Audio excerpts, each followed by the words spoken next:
Hey everyone, it's me, Stephanie, and it's Monday. So it's time to get motivated because it is time to write. So let's get right into it. Today, I would like to talk about character development because that is not the easiest thing to do, but it is very important. Now, I feel it is good to know your character.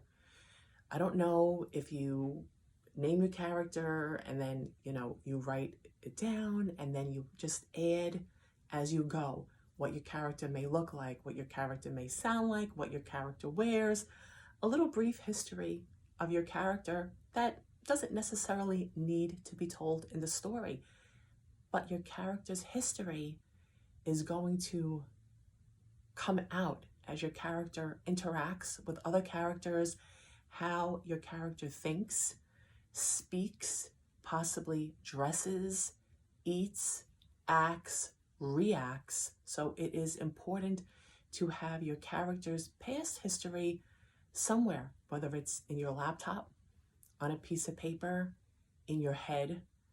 Now, of course, these are not things that you have to do. You don't have to do anything. This is just how I feel.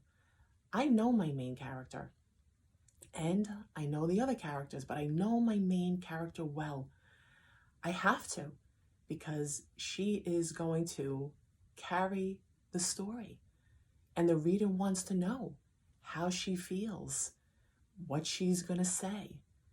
And if you know your character without describing every detail about your character in the story, the way you write your main character, your reader is going to know. Your reader is, maybe even going to think in their head about your character's history.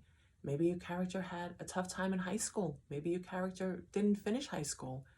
Maybe your character was not such a nice person a long time ago and something happened to change that.